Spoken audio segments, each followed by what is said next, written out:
Cerebral palsy CP को कहते हैं, कॉमनली आप लोगों ने सुना भी होगा। सीपी की रीजन अक्सर होती ये है कि एकदम बच्चे को हाई ग्रेड फीवर हुआ, घर वालों से मेंटेन नहीं हो सका और उनसे मेंटेन ना होने की वजह से एट द एंड जो ब्रेन के सेल्स हैं वो डैमेज होना स्टार्ट हो। ये क्या क्या रीजन हो सकती है जिसकी वजह से हाई ग्रेड फीवर हो रहा है और उसको मैनेज कैसे करना है? क्यों? क्योंकि एक दफा सेरिब्रल पाल्सी हो गई वो ठीक नहीं हो सकती। हम लोग फीवर को सीरियस ही नहीं लेते। अस्सलाम वालेकुम, मेरा नाम है डॉक्टर वलीजा अहमद और आज हम एक बहुत ही सिंपल से टॉपिक पे बात कर रहे हैं। बट हम लोगों को ये टॉपिक सिंपल लगता है, एक्चुअली ये सिंपल है नहीं। सिंपल टॉपिक है फीवर। होता क्या, यूजुअली हम लोग फीवर को सीरियस ही नहीं लेते। नॉर्मली जो हम लोगों की अडल्टिंग एज होती है उसके अंदर तो फीवर ओके है, बुखार हुआ, हम लोगों ने 1 या 2 पैराडोल ली, एक दिन में ठीक हो गया, दैट्स इट। बट जब बच्चों को फीवर होता है ना तो हम उसको ऐसा कोई इतना खास नहीं लेते। पैराडोल का सिरप दे दिया, ब्रूफिन दे दिया, डॉल दिस, फीवर ठीक हो जाएगा।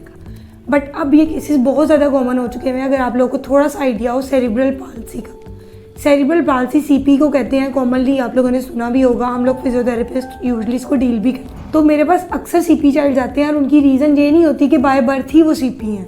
सीपी की रीज़न अक्सर होती ये है कि एकदम बच्चे को हाई ग्रेड फीवर हुआ, घर वालों से मेंटेन नहीं हो सका और उनसे मेंटेन ना होने की वजह से एट द एंड जो ब्रेन के सेल्स हैं वो डैमेज होना स्टार्ट हो गए। सो मैं सीपी को इन डिटेल नहीं लेके जा रही अभी जस्ट मैं ये बताना चाह रही हूँ कि क्या क्या रीज़न हो सकती है जिसकी वजह से हाई ग्रेड फीवर हो रहा है और उसको मैनेज कैसे करना है।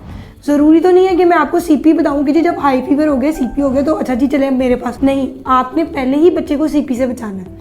क्यों? क्योंकि एक दफ़ा सेरिब्रल पाल्सी हो गई वो ठीक नहीं हो सकती। हम उसको मैनेज कर लेंगे, थोड़ी बहुत बेहतरी आ जाएगी, शायद बच्चा थोड़ा बोलने लग जाए, बट जो नॉर्मल लाइफ है वो सारी ज़िंदगी नहीं हो सकती। कुछ लोग ज़्यादा टाइम गुजार सकते हैं या फिर मैक्सिमम लाइफ स्पैन कुछ लोगों का 20 ईयर्स तक होता है, इससे ज़्यादा भी उनकी लाइफ नहीं होती। तो होता क्या, सीपी में अगर एक जनरल कोई केस सिनेरियो की बात की जाए, अभी रिसेंट रमज़ान में मेरे पास एक केस आया था।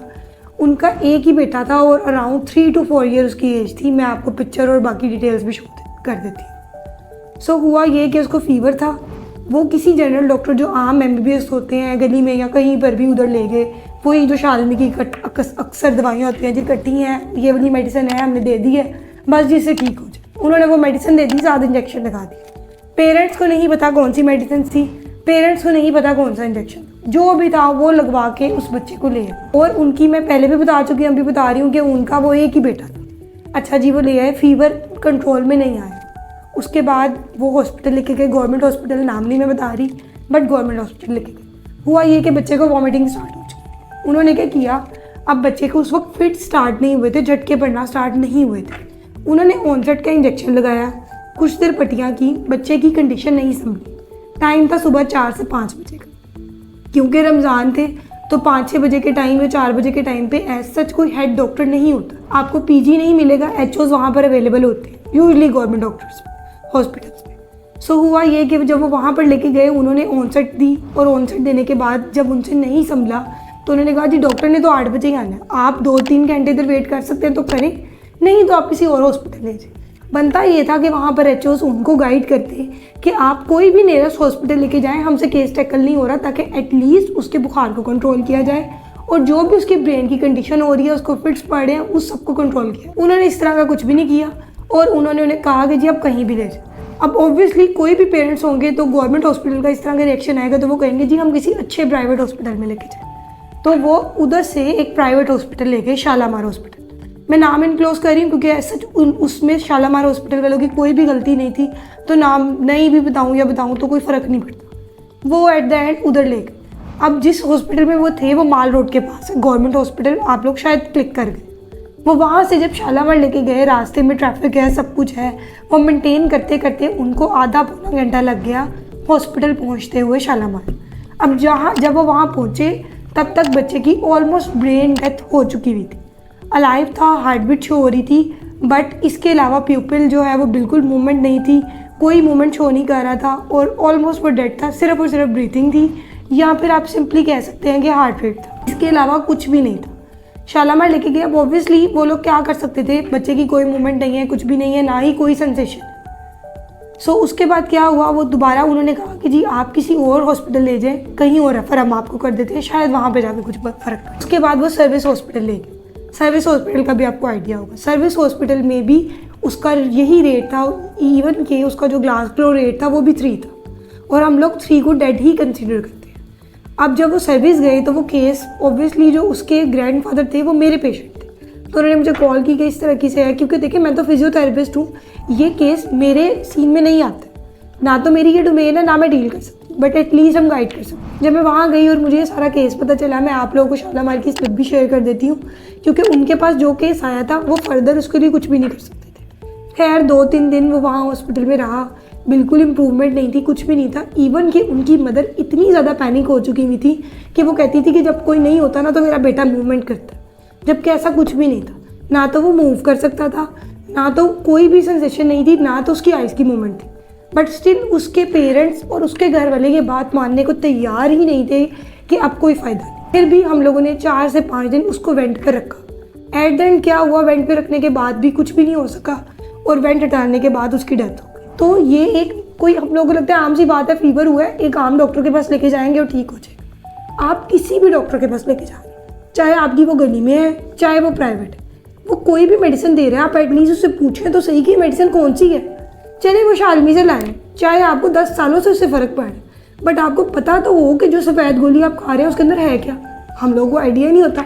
डॉक्टर ने दवाई दी, वो ले ली। मेरे पास अक्सर पेशेंट आते हैं, मैं उन्हें कहती हूँ जी क्या ली है, कौन सी गोली ली है, पेन थी, बैक पेन थी, कौन सी दवाई ली है। वो कहते हैं एक वाइट कलर की गोली थी, एक येलो कलर की गोली थी, हमने वो ले ली, हम ठीक हो गए, अब दोबारा फ़र्क नहीं पड़ा। अब देखें वाइट और येलो कितनी गोली है, उससे आपको कुछ भी हो जाए तो आप लोग क्या कर सकते हैं। हम लोग ये फोकस ही नहीं करते कि ये जो आम जगह पे जनरल डॉक्टर या क्वैक्स बैठे हुए हैं, हमने कैसे डील करें। हम कहते हैं 100-150 में दवाई मिल रही है, हम खा लें।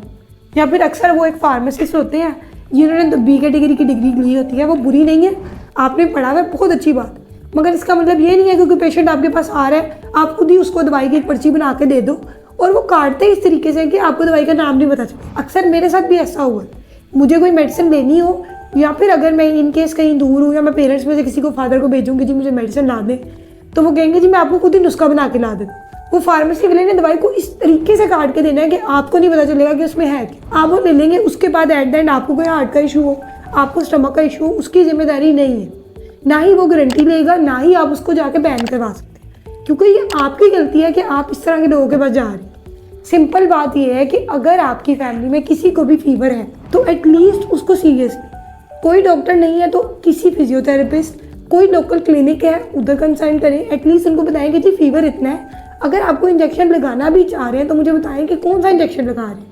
हम लोग ये पूछना पसंद ही नहीं करते, हम कहते हैं डॉक्टर था उसने एक इंजेक्शन लगाया हम ठीक हो गए, चाहे वो अंदर स्टीरॉइड लगा रहे हैं कुछ भी लगा रहे हैं, हमें कोई कंसर्न नहीं होता। मैंने ऐसे भी केसेस देखे हैं, बिल्कुल स्वेयर कंडीशन हो चुकी हुई है मगर उन्हें नहीं पता होगा कि डॉक्टर क्या लगा। अच्छी बात है आप लोग डॉक्टर पे यकीन करें, मैं मना नहीं कर रही, बट एटलीस्ट आपकी अपनी बॉडी, आप उससे पूछे तो सही कि जो दवाई दी है जो मैं खा रहा हूँ वो है किस चीज़ की।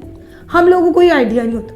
अब उस बच्चे की डेथ हो गई, किसकी गलती। अब अगर मैं कहूँ कि जी हॉस्पिटल वालों की गलती है कि जी उन्होंने उस टाइम में सस्पेंड नहीं की, तो हाँ उनकी गलती है, क्योंकि जब उसको फिट्स पड़ रहे हैं आप खाली ऑनसेट दे के कैसे बच्चे को भेज सकते हैं।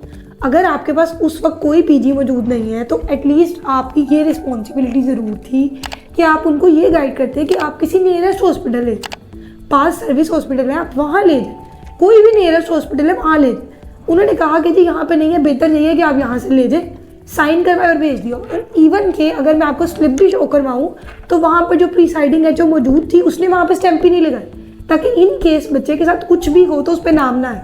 आप पे नाम नहीं आता, ठीक है, जितने भी एचओज हैं वो बच गए, उन पे नाम नहीं आया, बट एट द एंड उस बच्चे की डेथ के बाद उसकी अम्मी क्या वो बात भूलेंगी या उसकी फैमिली क्या ये बात भूल जाएगी। आपका नाम नहीं आया, उनको आपका फेस भी नहीं याद, कुछ भी नहीं याद, मगर आपने कहीं ना कहीं किसी को तो जवाब देना ही है ना। आप नहीं देंगे, आगे जाके जवाब दे देंगे, जवाब ना भी दे कहीं ना कहीं तो वो भी पूरा हो ही जाएगा। फिर एट द एंड हम लोग कहते हैं कि डॉक्टर एट द एंड इतने बीमार कैसे हो जाते हैं या हम कैंसर से ही क्यों मर रहे हैं। आप देख लें 90% डॉक्टर्स को 3 से 4 बीमारियाँ कम से कम होती हैं। क्यों? क्योंकि जब हमारी जवानी होती है हम तब भी पेशेंट्स को इतना गलत गाइड कर देते हैं कि एट द एंड हमारे से ये मसले आते हैं। सो काइंडली अगर आपके घर में या फैमिली में कोई भी बच्चा ऐसा है जिसको फीवर है तो आप उसको सीरियस लें। बुखार ठीक है, वो एक सिम्टम शो कर रहा है, इतनी बड़ी बात नहीं है, बट अगर वो हाई ग्रेड साइड पे जा रहा है, अगर वो कम नहीं हो रहा तो प्लीज़ किसी भी डॉक्टर से कंसल्ट करें। वो फिजियोथेरेपिस्ट भी है तो आप कंसल्ट करें, एटलीस्ट वो आपको ठीक मशवरा तो दे देगा। ठीक है हम लोगों ने सर्जरी नहीं पढ़ी हुई या हम लोगों ने इतना मेजर नहीं पढ़ा हुआ, बट एटलीस्ट हम आपको ये तो गाइड कर ही सकते हैं कि जी आपने जाना किस साइड पर है। बजाय इसके कि गली में खड़े हुए किसी भी क्वैक से गए और वो 200 रुपये आपसे ले और आपको भेज। इससे तो बेहतर है कि आपके बच्चे की जान बच जाए। तो काइंडली इन सब चीज़ों पे गौर करें, और कोई भी अगर इस तरह का इशू आपको आ रहा है तो आप इन लोकल डॉक्टर्स के पास अगर इनकेस जाते भी हैं, कुछ लोग कहते हैं जी हमें वहीं से शिफा मिलती है, वहीं से शिफा मिल रही है, आप देख तो नहीं कहीं वो स्टीरॉइड्स तो नहीं दे रहे। वो अक्सर डॉक्टर्स होते हैं, एक अनारकली में डॉक्टर है, मैं नाम नहीं लेना चाह रही, कुछ भी आपको, आप उनके पास जाएं, वो एक इंजेक्शन लगाएंगे, आप ठीक हो जाए। एक मरीज़ आके उनसे नहीं पूछता कि जी कौन सा इंजेक्शन, वो स्टीरॉइड लगा रहे हैं, मरीज़ चल रहे हैं। बट जब हम उन्हें स्टीरॉइड से हटाते हैं, मरीज़ बिल्कुल ठीक नहीं होता, जितने मर्जी फिर आप मेडिसिन दे दें। तो ऐसी दवाई का क्या फ़ायदा है जो कि आपको वक्ती आराम दे और सारी ज़िंदगी की मजदूरी दे। सो काइंडली जब भी इस तरह का कोई भी इशू, आपको फीवर है, आपकी बैक में स्वेयर पेन है, तो खुद ही पैनाडोल नहीं खा लेनी। एटलीस्ट कोई भी डॉक्टर जो करीब मौजूद है, जो कि वेरीफाइड है, एटलीस्ट आपने उसे कंसल्ट करना। जिस तरह मैंने आपको केस बताया, अब देखिए, अब हॉस्पिटल को भी आप ब्लेम नहीं कर सकते। हम लोग पहले जजमेंट ही नहीं करते। जिस तरह जब मैंने केस देखा, वो पहले वाले हॉस्पिटल से ही ख़राब हो गया है। नेक्स्ट वो शालामार लेकर गए, शालामार से केस ख़राब नहीं हुआ। अब एक बच्चे का पहले ही केस ख़राब आ रहा है, पहले ही ब्रेन डेथ हो चुकी हुई है, तो प्राइवेट हॉस्पिटल क्या कर लेंगे? वो कुछ भी नहीं कर सकते थे। उन्होंने सिर्फ और सिर्फ स्लिप बनाई और भेज दी। उसके बाद नेक्स्ट वो सर्विस लेके गए। अब सर्विस वालों के पास भी जब एक केस आया ख़राब है, वो मैक्सिमम क्या कर सकते? उन्होंने अपनी पूरी एफर्ट की जितनी वो कर सकते थे। 1 से 1.5 वीक तक उन्होंने हॉस्पिटल में रखा, हर मेडिसिन, हर एंटीबायोटिक, एंटी फंगल जो वो कर सकते थे उन्होंने वो किया।